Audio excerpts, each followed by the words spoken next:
Hi everyone, I'm Rubio from Poltech Labs. Today I'll introduce our upcoming JPYC USDC lending market on Euler Finance and briefly share our roadmaps. Just to clarify, this presentation is for information purposes only and not financial or investment advice. So let's start with a quick intro about us. Poltech Labs is a curator team and developer team based in Singapore.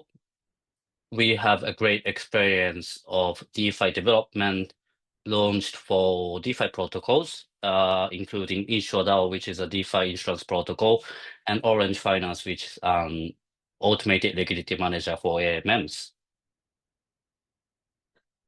Before diving into our product, let's look at the three key issues around JPY, JPYC, and DeFi.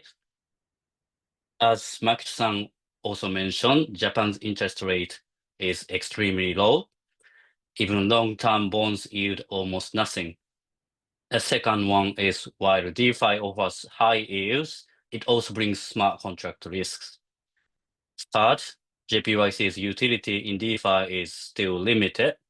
Its adoption has just begun and yield opportunities are scarce yet.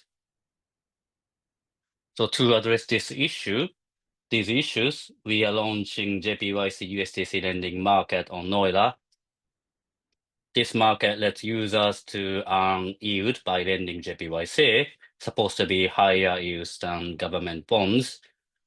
It's built on battle-tested protocols, minimizing smart contract risks and systemic risks. And most importantly, it connects yen-pegged liquidity to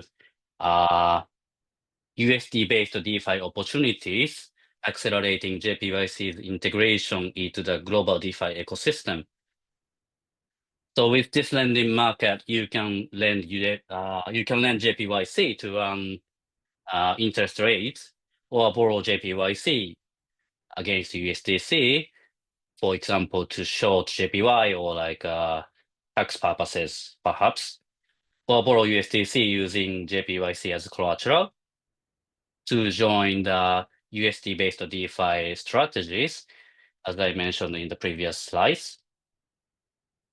So from now on, let me explain briefly how it works.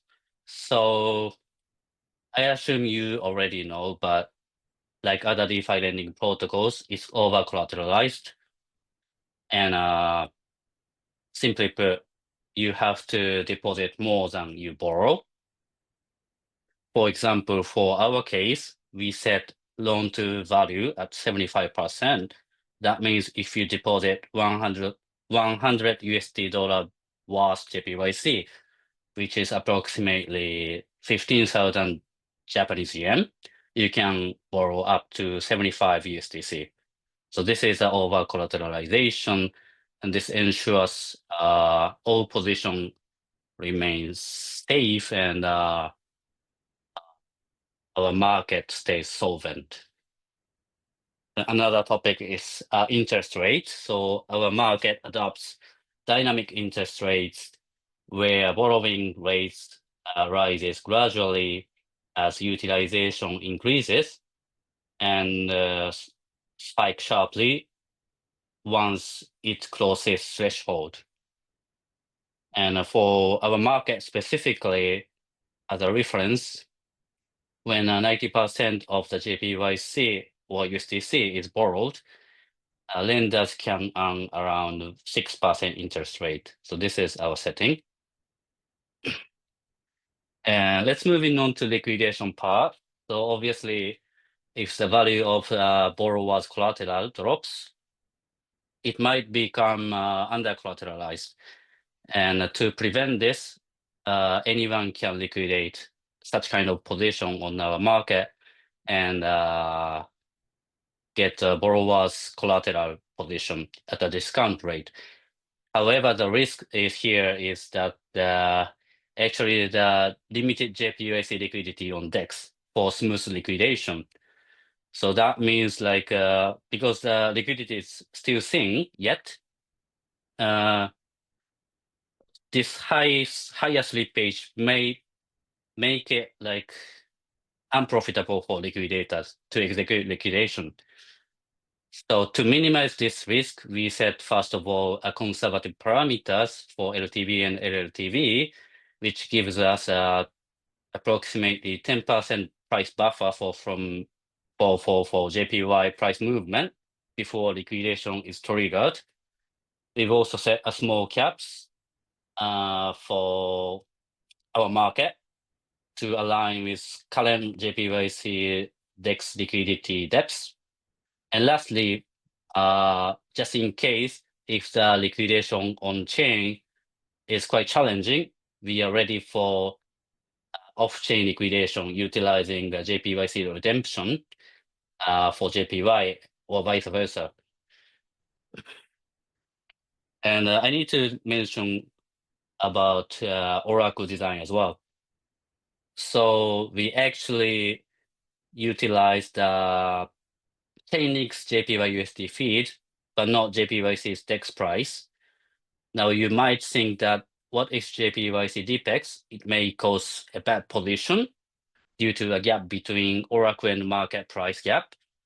And that's actually right. But I believe this is not a major problem. And JPY price feed has stronger advantage. Why?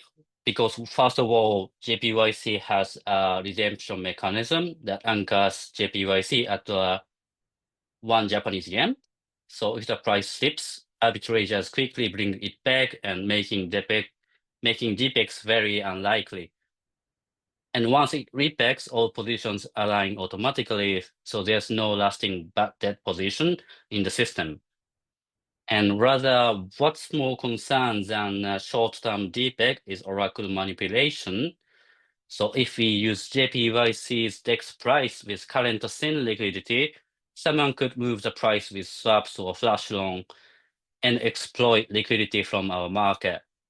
On the other hand, if we choose Chainlink JPY-USD price feed, this is kind of manipulation resistant, unaffected by on-chain swaps or flash loans. And that's why we choose Chainlink JPY-USD Oracle for our upcoming launch.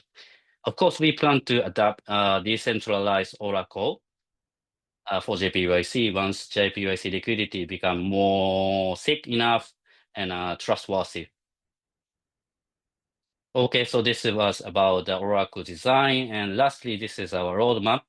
So we start with the JPYC USDC lending market on Euler, keep updating parameters as JPYC matures in the DeFi space, and followed by yield vault launch on Hyperfusion, integrating this lending market, allowing users to expose to high yield DeFi opportunities with JPYC denominated deposit, which creates long-term investment demand for JPYC.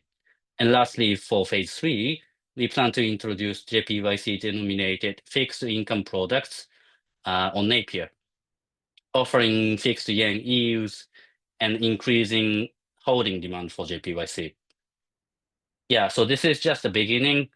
We're building a foundation for yen-based DeFi strategies and adoption, and we try to expand the real utility of JPYC in the global market. Yeah, that's it. Thank you very much.